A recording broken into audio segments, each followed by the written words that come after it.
प्रेम चिन्हेला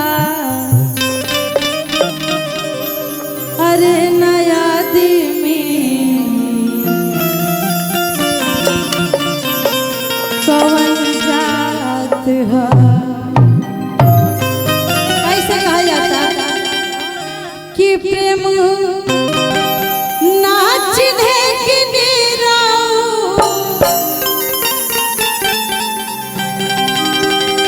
प्रेम ना चिन्हे कि झूठ भात हा प्रेम चिन्हला नया आदमी कवन जात हा प्रेम चिन्हला नया आदमी कवन जात प्रेम ना चिन्हे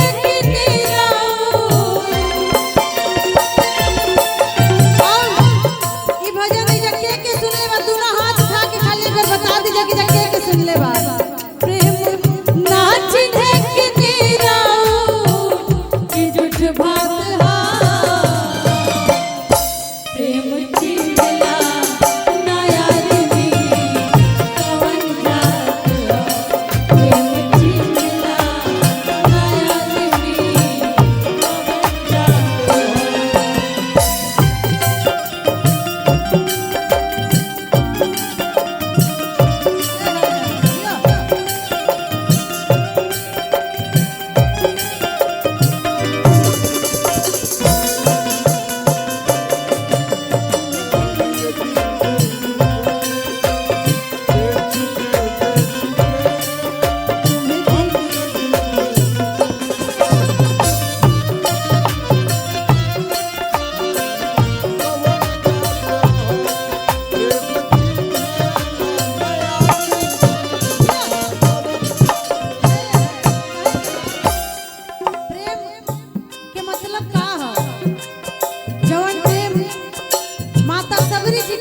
राम जी से हे कलयुग में आजकल प्रेम देखे के नहीं थे मिला।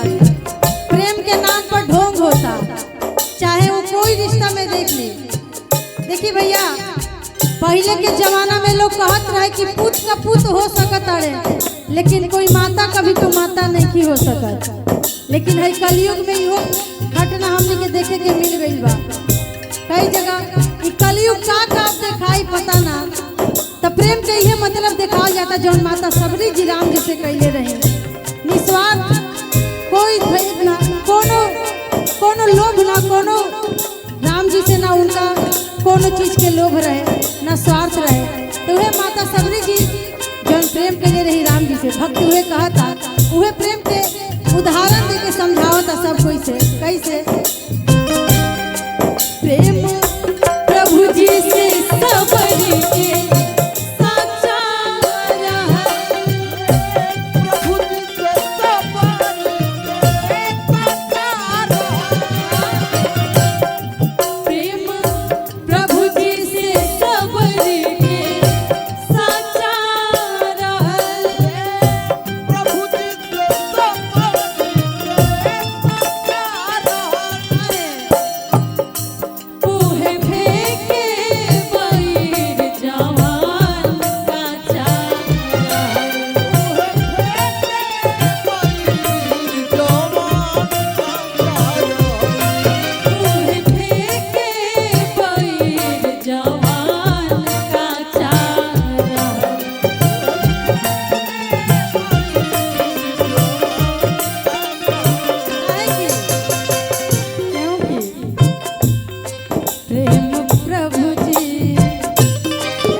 जौन माता सबरी जी कहिए रही राम जी से, जौन प्रेम पावन हरि कहिए रही प्रभु जी से, ऐसा प्रेम होके त लोग माने कि हाँ ये प्रेम है। प्रेम तो केहू के केहू से हो जाला। देखी प्रेम के अर्थ है जौन एगो माई बाप अपना औलाद से करेला। खैर आजकल तो वो ढोंग हो गई बा, कहीं कहीं वो सब देखे के मिल गई बा। कलयुग हनु सब देखे के मिली। कहा जाता कैसे प्रेम प्रभु जी से काले ले पावन हरि।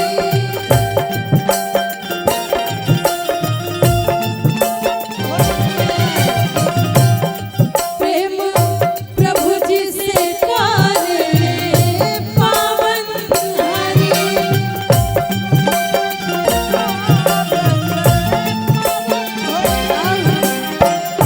हमार जितना भी नौजवान भाई लोग जब उपस्थित बा, जितना भी गार्जियन आदरणीय, जितना भी माता बहन लोग उपस्थित बा, लोग सबको इसे आग्रह बा कि अगर प्रेम भक्ति ऐसा होखे तो हमारा आग्रह बा हम कलाकारन के कि आप सब भी प्रेम करी जा, ताकि प्रेम के जो अर्थ आजकल के कलयुग में खराब हो गई बा, ये खराब ना होके।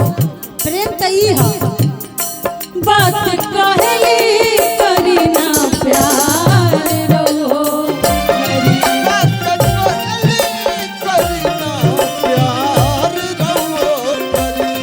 बात कहली सुभिता प्यार रहो।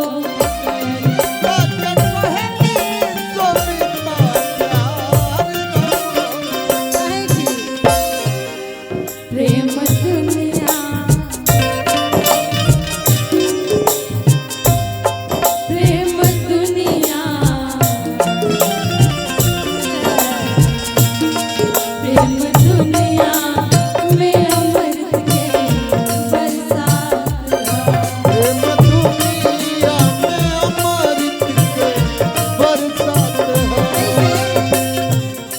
प्रेम दुनिया में अमृत के बरसात है। प्रेम चिरला नया दिली कवन जात है। प्रेम कवन जात है। प्रेम नाच ढेकने रहो। प्रेम नाच ढेकने रहो। विद्युत भात हा। प्रेम चिरला नया दिली कवन जात है। प्रेम चिरला कवन जात है। प्रेम चिरला नया दिली कवन जात है। प्रेम चिरला नया दिली कवन जात है।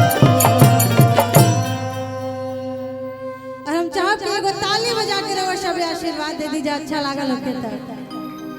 और आई अब हम चाहब कि भजन के भी रूप में गईले रही, बाकी लोकगीत भी होई, मन निराश नहीं करे के। अगर आर्यन बाबू और करीना पांडे या सुभिता पांडे के रहुआ सबे बुलैले बनी जा, तब भजन के साथ साथ कुछ लोकगीत भी होई, कुछ झुमाए वाला गीत भी होई। खैर हमार भाई आप सबके भजन पे ही झुमा देनी। अब ऐसे बढ़ के का चाहिए, भजन पर आदमी झूम लेले से बढ़ के का चाहिए। जरूरी बा कि फुहारे गीत गाई तो आदमी झूमी, निमनो निमनो गीत पर आदमी झूमेला।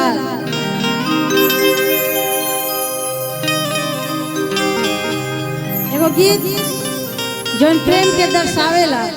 आज इधर जितना भी लोग जुटल बा, हम आज करीना पांडे है तो हमरा के खाली पांडे ही लोग थोड़ी पूजेला, चाहे पांडे ही लोग थोड़ी मानेला। एजा तमाम जितना लोग बस सभे मानेला, सब कोई अलग जात से आवेला।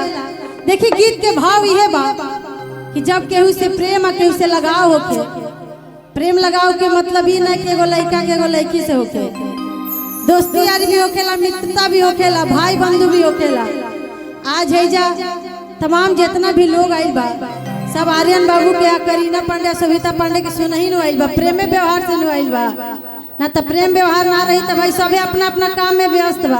केकरा इतना फुर्सत बा कि समय गवा के जाए अपन समय निकाल के। कहे के बा कैसे